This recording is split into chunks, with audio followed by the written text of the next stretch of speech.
Mira este video y dime si el congresista estadounidense Brandon Gill no dejó en evidencia a esta mujer, cuyo nombre es Catherine MUJER, directora ejecutiva de la Radio Pública Nacional de Estados Unidos. Escucha atentamente y dime si te parece que evitaba cada pregunta solo por estrategia, si notas un tono cargado de cierta inclinación ideológica, y si crees que los fondos públicos de un país deberían destinarse a algo con un enfoque tan marcado y para muchos tan cuestionable.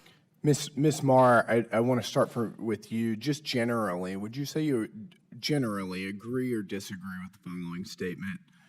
The history of all hitherto existing society is the history of class struggles?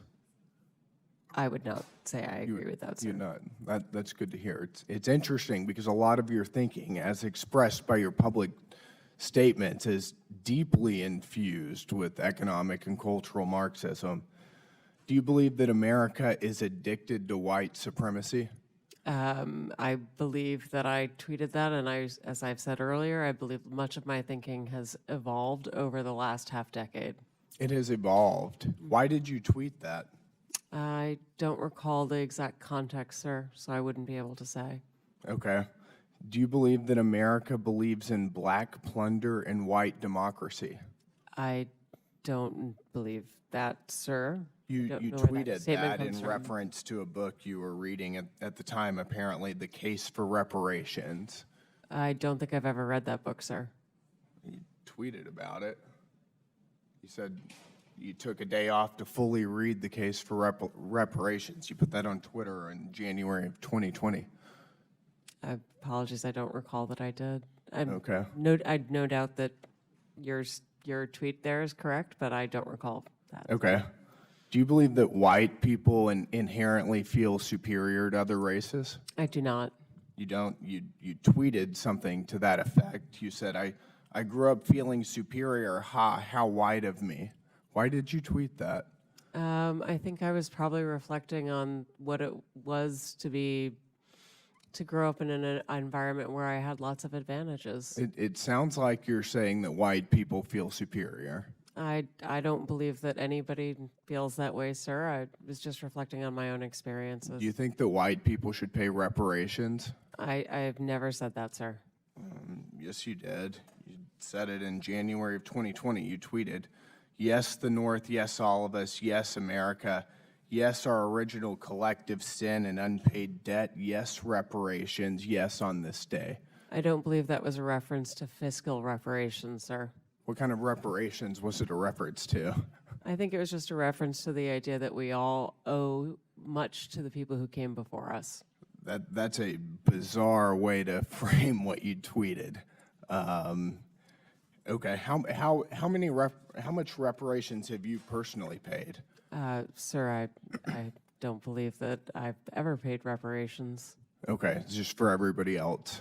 I'm not asking anyone to pay reparations. Seems to be what you're suggesting.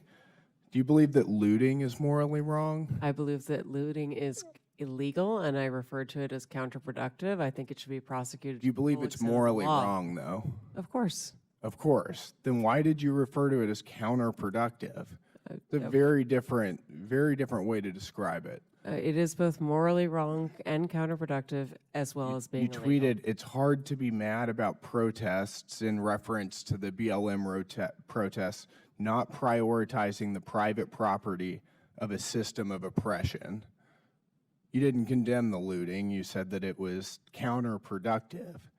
NPR also promoted a book called In Defense of Looting. Do you think that that's an appropriate use of taxpayer dollars?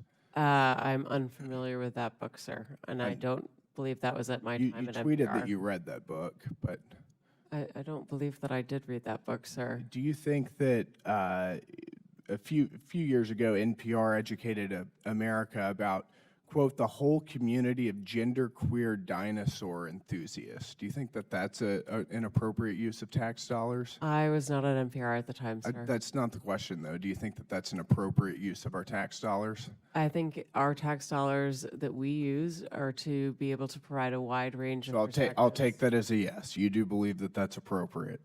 Your health advisor at NPR also stated in an interview that, quote, fear of fatness is more harmful than actual fat.